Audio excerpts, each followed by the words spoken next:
Hi, I'm Harut Markarian, and this is Mobility and Inclusion, the show where we share the powerful stories of people with disabilities and daring entrepreneurs making waves in our world. From technological innovations to best practices in business, we'll learn what it really means to live in an inclusive and universally designed environment.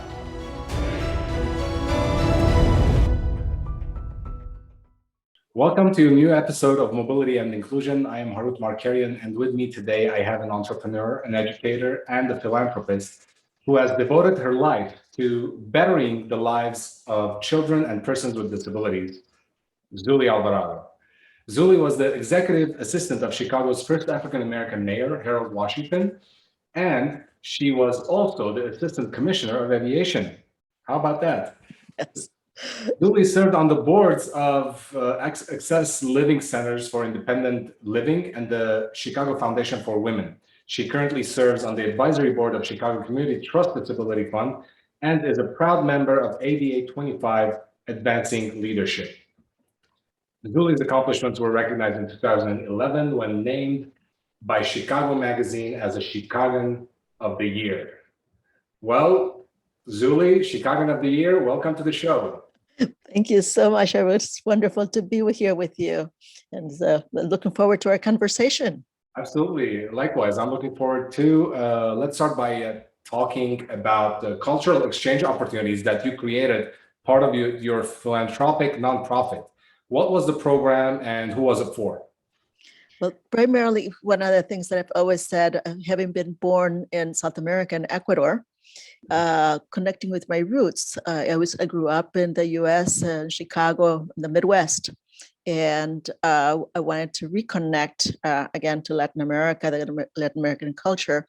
And the best way to do it was to go back to my birth country, reconnect with my family, my biological family, and just getting to know them. And interesting enough that I ended up going to the village where I was born. And so it really started from the ground up, shall we say.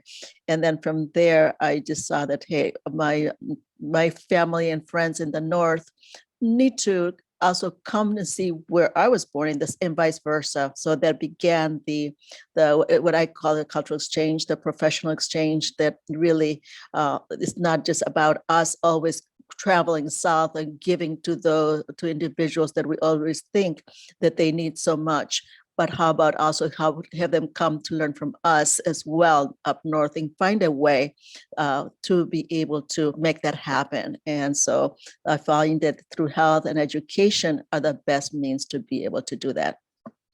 Absolutely, cannot agree with you more. If you take education away from people, that's when the chaos really happens. Yes, yes. So you were also an entrepreneur. You started several things by yourself, but mainly I want to point out that you started a boutique style clothing business as well as fashionable footwear for the hard to fit feet. Yes. That's very impressive. So are you still in that business?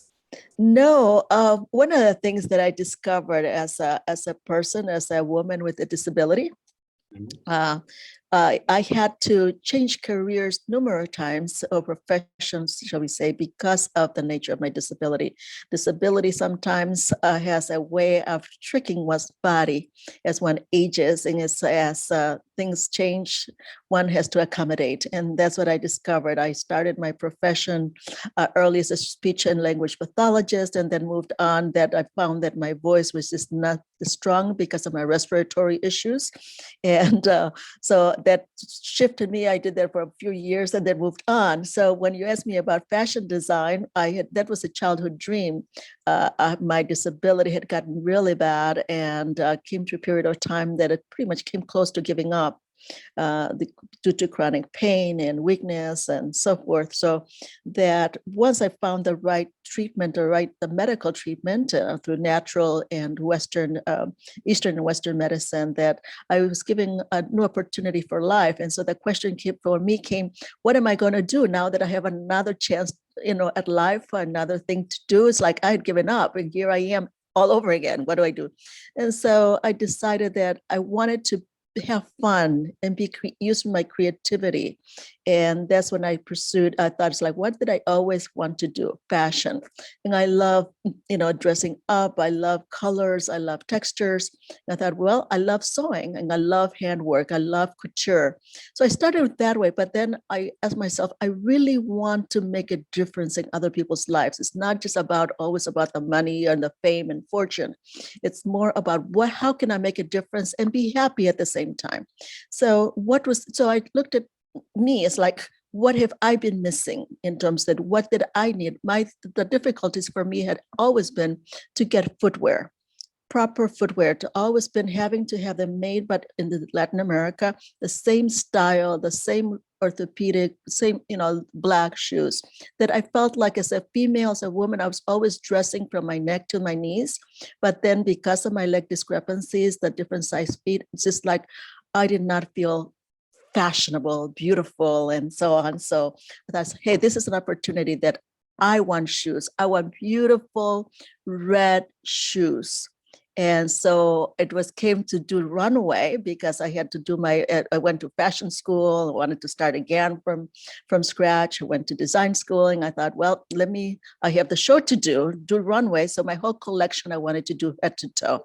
And that was the starting. I thought, well, I don't know the school didn't teach me how to make shoes, but I found someone that would teach me how to make shoes. And I said, I want to make my own shoes that when I'm called to runway, I will have my pretty, beautiful red shoes. And that was the beginning, so that I learned how to make them, custom making, because I want to specialize. Because just like myself, having difficulties in finding red shoes or pretty shoes, beautiful, fashionable shoes, there are other people. And sure enough, I had people from all over different parts of the world, from the Philippines. I was on the cover of the magazine in Japan. I was hired by some of the NBA players because, yes, they could find shoes for the court, but they could not find fashionable shoes, and their big size feet. And I even did shoes for the man in the largest feet in the Guinness Book of Records at that time. So I was excited because he could not get shoes. So here I am measuring his large feet and my arm. His feet were bigger than my arm. So it was fantastic because I got to use my creativity. I got to make a difference in other people's lives, and I gave them beauty and feel good about their feet instead of hiding our feet all the time. People with hammer toes, people with bunions, and so on. There's another issue when ages. So, but again, like I said, I had to quit because 13 years later, I found my hands were giving out. My body couldn't do it. So I had to switch again. So that entrepreneurial mindset has always have to be there because of the nature of my disability. I had to go with the flowing. I was one of those people that I love my independence. I love my freedom. And I just didn't feel that being dependent on government, solely on government, was not the way I wanted to go. Well, that's, you said a lot of things that I want to highlight really. First, knowing what you really wanted, what your passion was, and going after that, right? Yes. And making yourself happy first, and then impacting other people's lives. And yes. It's just a great example of what a fulfilled individual you can become once you follow your dreams and you really know what you want. That's definitely, you must feel that passion as well. You must. Absolutely. That's important. And for everyone or everyone aspiring to be an entrepreneur, here's a great example of what an entrepreneurship requires. It requires a specific mindset. Just like Zully, vividly described us. It's amazing. Like, you're awesome. Like the fact that you got in touch with NBA players, you were on the cover of a Japanese magazine, your passion really took you around the world. Yes, it definitely did. And having done that with the shoes, then, like I said, I had to switch. And I had always been one for human rights, as I said, culture, how can we make a difference, particularly as we always hear about poverty, people living in poverty. And it's like, how can we shift that conversation? How can we shift? And so the shoes, because of the design and then my desire to always be available to others, that like you said, it took me to other parts of the world, including China. I had never imagined my going to China or to Turkey to address the United Nations. And that was also part of the shifting that I had to making, because like I said, there's something that we always have to look at. The world or life gives us something, and we have to, from lemon, take the lemons and turn it into lemonade. And I think that that's one of the things that I had to do with my disability. I had been wanting to be like everybody else, but my disability was always there and popping up from time to time to say, pay attention to me, don't hide me, speak about me. And so that caused me to now totally focus on disability issues. And that's where I am right now. Yep, and that's why we're here together on mobility and inclusion to talk about various disability topics and how we can impact people's lives. The other thing you mentioned, not depending on the government, right? Because we both know that disability checks are, basically conditioning you to live in poverty, right? Correct. And you didn't want that, and I have had several other interviews where people came out and said,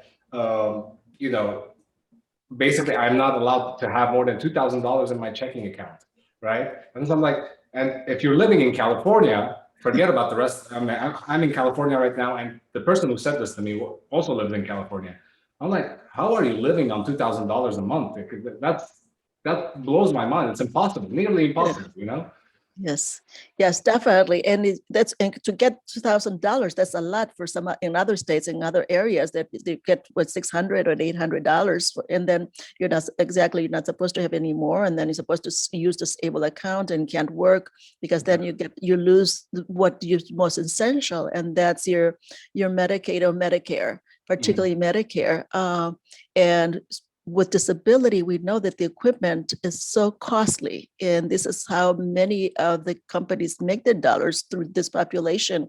And to have one wheelchair for mobility, it's upper than $6,000-$7,000. That's just a very basic, and that's not like bells and whistles or electric or any other power that some people need. And then plus everything else that accompanies with that, and so it's really challenging. And will become more so. And now when we look at the technologies, we're forced to go into, because of what happened in 2019, 2020, in 2020, in particular with the pandemic, and we're still like technology, just a basic computer. A lot of people in the area where I live here in Indiana do not have a computer. More than 50% of the population do not have a computer. So we're talking about they're set behind even more so with education.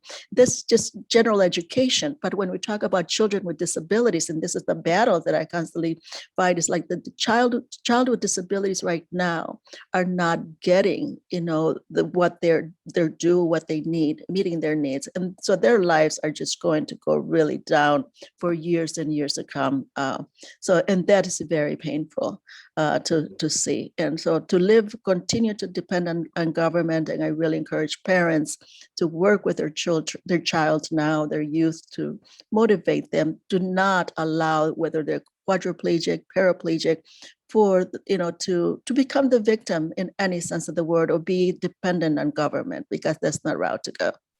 There's so many ways that we can work nowadays. It's just a matter of asking for the tools, use their agencies that are there to help. And this is one of the things that I'm looking at through my nonprofit when I look at philanthropy. How can we get the philanthropic community really to understand what we mean by accessibility, mobility, and what we need for this population? That still is very challenging to get foundations to understand the concept of mobility and disability and accessibility. And for them not to use the term accessibility sort of like a generic term, but really look at it, what we mean in the disability community when we mean accessibility. Yep, absolutely. And actually, in my book, there's a whole chapter on just accessibility. So the book is also called Mobility and Inclusion. Everyone can find it on Amazon. There's a whole chapter on accessibility in various situations, whether it's our built environment, or it's our schools, it's our products or services, what have you, everything needs to be accessible, and it will benefit everyone, not only the people with disability. Exactly. So that's another thing I wanted to mention. You talked about the equipment that are very expensive. I'm not sure if I told you or I have developed Marquette Robotics to assist people with disabilities become more independent in performing activities of daily living through efficient and affordable robotic platforms. And we're currently going in front of the investors right now. Maybe in the next month or so, we're going to go in front of investors with our first product.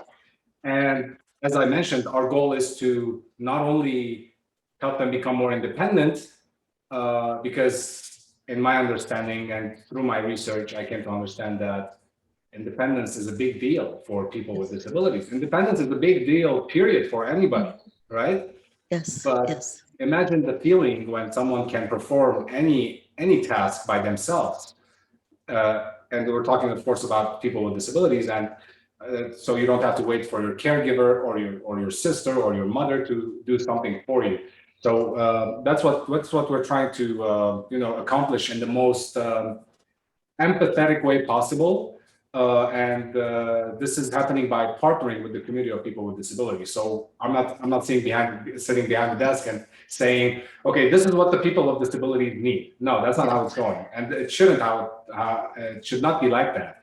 So it's a collaboration, and that's how I want the company to go forward, actually. So that was a great segue. Yeah, I'm so pleased to hear that, because one of the things that I constantly reminded people when you from the concept stage throughout to the concept design, execution, and even after, it's so important to have the true experts at the table, and the true experts are the end user. Exactly. So that's so important.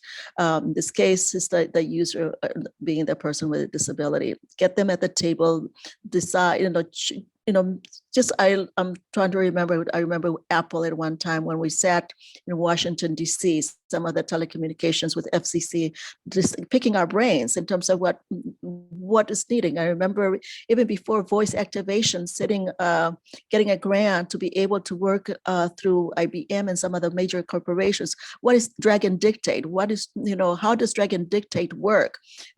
I was behind the scenes right from the very start, testing that equipment just to make sure. And look at now, we see every phone you can use voice activation. Yeah. You can use your voice to be able to do a variety of things, and that's because people with disabilities were behind the scenes. They were from the very start, and now, like you said, it benefits everyone.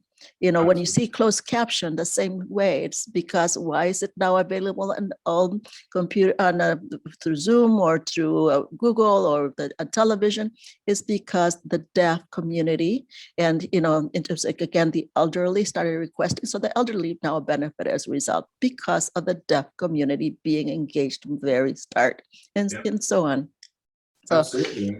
Cannot agree with you more, and that's exactly how we built this prototype. That's exactly how we are planning to move forward. The idea came through partnership with a spinal cord injury patient, and he said, if we had this product for someone with low motor skills and who is on a wheelchair, I think it will facilitate a lot of the things that we do. So that's how the product came to fruition, and we are where we are at this point.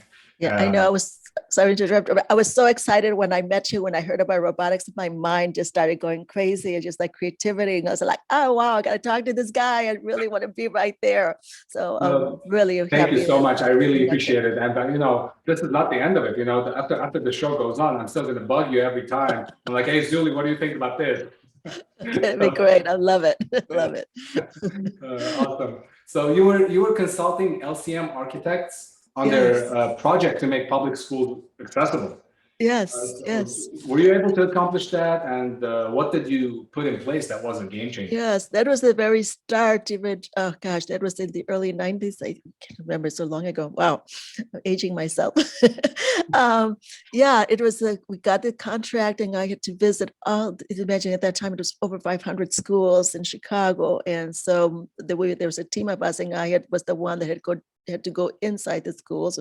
Many of them were not accessible, and to be able to look at how that they were compliant. Number 3 laws, the basic, the ADA, the Americans with Disabilities Act, and then also local laws and the state laws, accommodate all of those, and look at what areas they were out of compliance, and make the recommendations for remediation.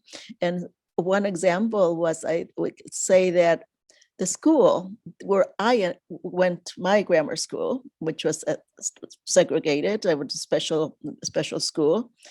I used to be bused there, and a little yellow bus would come pick me up every single day and bring me home.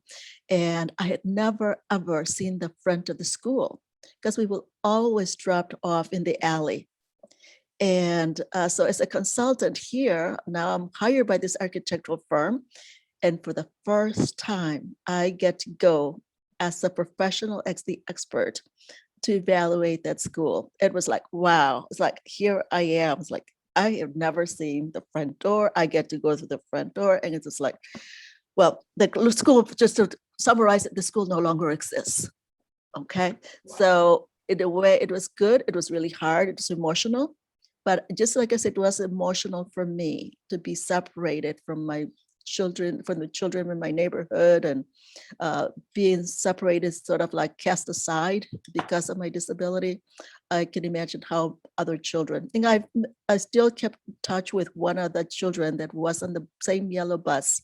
He's a writer now, and he was just as happy as I was to get the school gone. But it was, so that's what sometimes, what as children grow up, we have the power as adults, and we remember very well what has happened to us. Absolutely. And it's not out of revenge or anything like that, but this is what we wanted as children, and it did not happen. So now we want that for other children, so that never happens to them. How we were seen and viewed and stigmatized throughout our growing up years. That's a great point. Actually, it's, someone like me would have never thought about the fact that I've never seen the school from the front, right? Because you were always dropped in the back alley or whatever. It's simple stuff, but it makes an impact on someone. Yes. Right? So yes. That's awesome. And you've been working on that since the late 90s. Yes. Right? That's what you said. Yes. And till this day, unfortunately, we have schools that are still not accessible. I mean, we're maybe much further along, but still, like, I was talking to another PE teacher the other day who deals with people with disabilities, or children with disabilities, I should say. And he was trying to, brainstorm with me on how to make his sessions and his school more accessible and more, available for children with disabilities. And I'm like, it saddens me that we are in 2021 and there are still, we still didn't accomplish, or we're still talking about this issue. This issue should have been gone long ago. It's not that hard to make schools accessible, No. So anyway. It's very, very challenging, and even the mindset. We'll go talk about mindset earlier. Just even the educators, the teachers, the continuing use the derogatory language or labels without realizing, about how painful some of that speaking is to a child. Well, that's why people like you and I are here, to change that perception, stigma, and the basically all that surrounds those two words. For sure.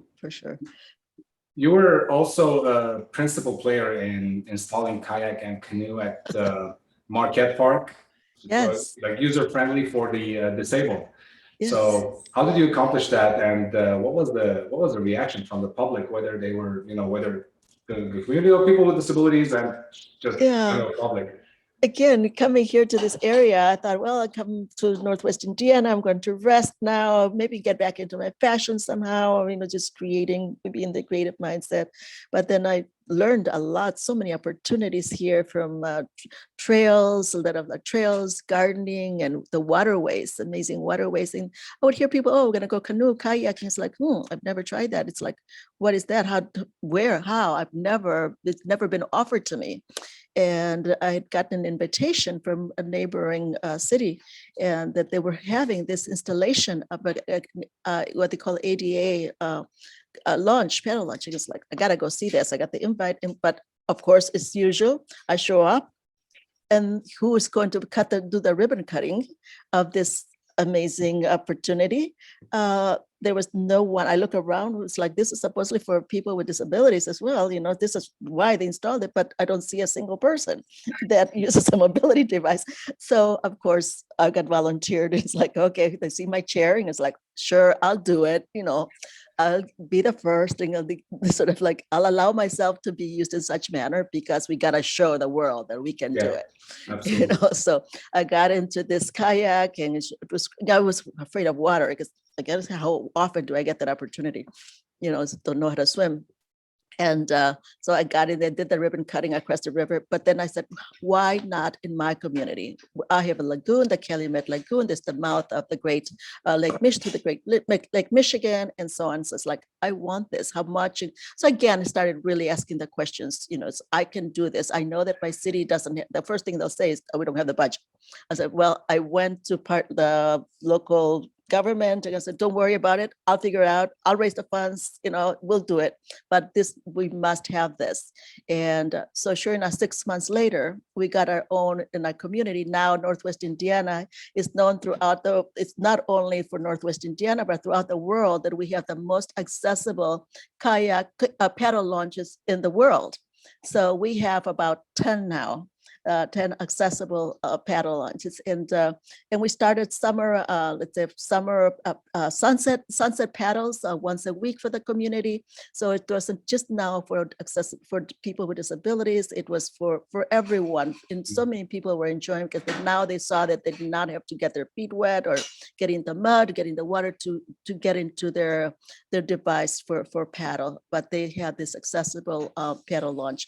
And we also had started special training for the blind, because that, again, people think it's like, how is a blind person, why they can't see, but that's again, we had especially to start the training, because again, if they can't see, they need to understand the identification before and overcome their fears. And now it's like, they're the first one from fear. Now it's like the first one says, we're not going to have paddle again. So I'm going to do that this summer. I said, okay.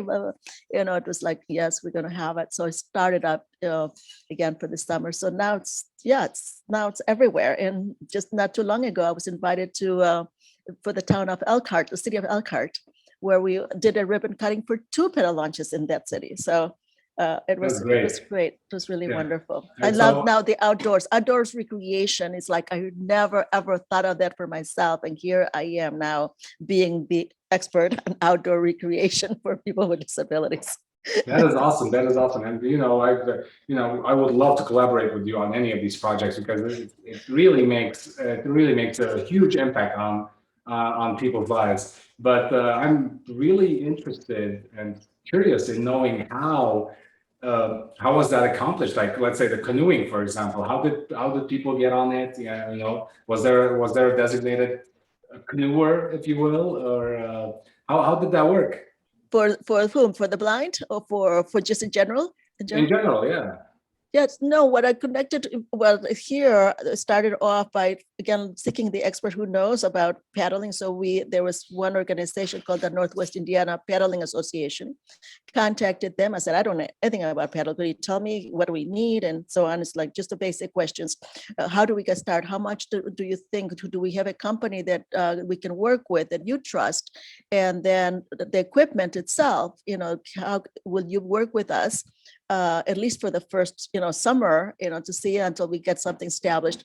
And sure enough, every Thursday they would bring the kayaks, a group. Until now, we got the Indiana Dunes National Park engaged, involved in working with us because they saw our action and our willingness and our desire and how the community had come together. And they said, no, we'll partner with you.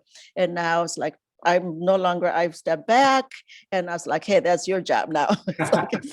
So now the rangers, the park rangers are engaged. They got some kayaks donated, some canoes donated. And they purchased some. And so now it's part of the community. It's part of the Cresta region, pretty much, that they've have the paddle launches as well as the equipment necessary. And so it's like, come to Northwest Indiana. That's amazing. That's, more power to you. That's great work. Thanks. So you sit on the boards of several organizations to provide accessibility resources and training. What, in your opinion, is the most challenging in establishing accessibility? And what have we established so far, and what do we still need to work on? Well, one, of course, is as we say, it's always funding to start to be able to get the funds needed. But along the way, individual donors make such a huge difference. I think that one of the things I learned is that we cannot depend on government. All these projects that we worked on, all these paddle launches that we've installed have been with private dollars, individual donors, as well as foundation dollars. So that's the primary source of the funding. And so one of the things that typically the mindset of people is, the city will pay for it, or the local town will pay for it. Like, no, they just have X numbers of dollars in terms of budget. The rest is really, what else can we do with GoFundMe or with sellings here and there, having different kinds of events. And that's pretty much it. So getting the funds, and the rest, I think, the local governments for us was not difficult working with, as long as we brought the money to the table. And of course, we never turned our money to them, for sure. So it's through the nonprofit organizations that we always make sure that that those dollars are there, and that the people get to see, and also recognition. One of the things that I really learned a lot was that people, regardless of what amount of dollars they give, whether it's $1 or $5, $10, they do want that recognition. People crave for that, for some form of acknowledgement.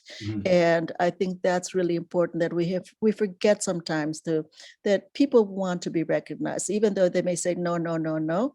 It's everybody wants to have their ego strokes from time to time. That is true. Yes,